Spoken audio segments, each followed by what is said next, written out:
Okay. Sige, alis na ako! Huh? 25 points na nakuha niya sa test. Mataas na to para kay Nobita.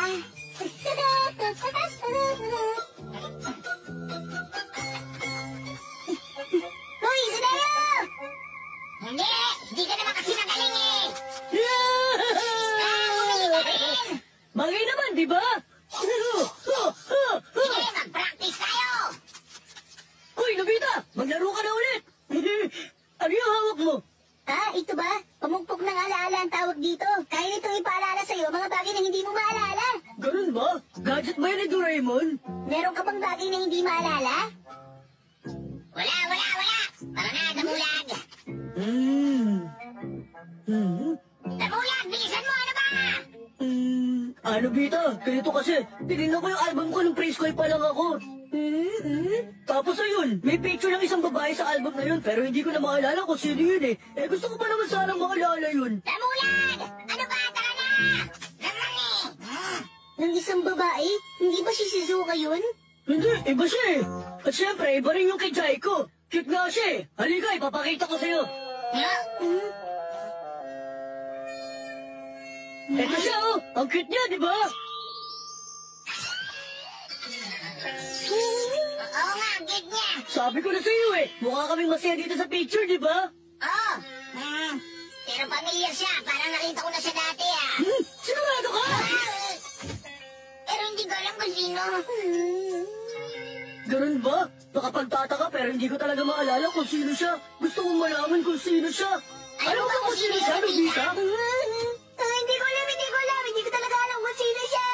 Naisip ko lang to, pero ikaw lang nakapagsasabi kung tama. Siya siguro ang first level na bulag. Ang cute pa naman niya. Ano ka ba? Nahihiya naman ako. Ikaw pero sa totoo lang, ilang din ang naisip ko eh. Ako naman, ganun nga yata yun. Hindi naman siguro, baka akala mo lang yun. Ganun? Bakit mo naman naisip yan, Nobita, ha? Kasi tingin ka bagay nga kayo. Di ba? Okay, Nobita. Ipaalala mo sa akin ang gamit ng pamukmok na yan. Sige na. Ha? Nako, may ginamit pa pala akong gawin. Mabuti na lang naalala ko ang tungkol dun. Pasensya na ha, pero kailangan ko nang umuwi. Nobita naman! Mukhang sirado yata ito eh. Bye-bye! Sandali! Bumalik ka nga dito, Nobita! Damulag pa!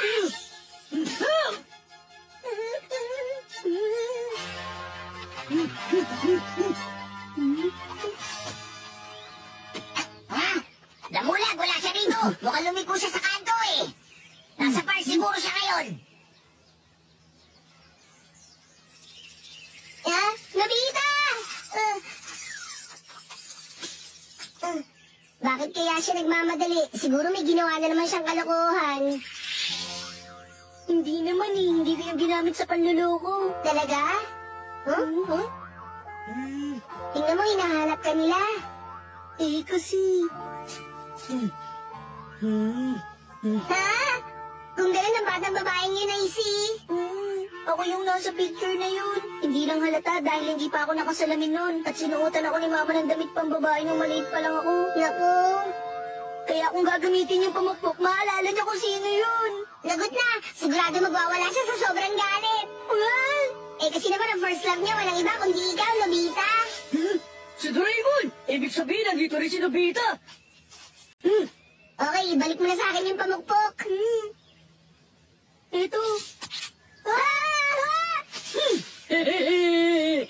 Paano na? Paano ba ito gamitin, ha? Mas makabubuti kung hindi mo niya maalala. Ituro niyo na sa akin! Kung iisipin mo yung babae at bubukpukin mo na mahina ang ulo mo gamit ang gadget na yan. Katapusan ko na.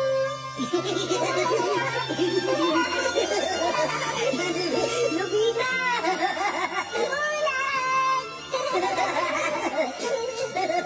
Hindi ko naman talaga gustong itago yun sa'yo eh. Nagkamali ka lang kasi nakakala tungkol doon. Patawad! Nobita, ikaw pala talaga yun! Madalas pala tayo maglaro nung maliit pa tayo! Nobi, halika! Gumawa tayo ng bundok doon sa may tunnel gamit ang buhangin! Sige na, tara na! Bilisan mo! Ano nangyari? Sa tingin ko, ganyan na naging reaction niya dahil naalala niya na masaya kang kalaro.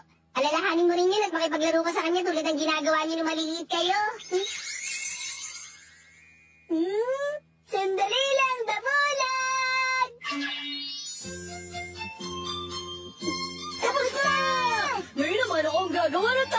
Hooray!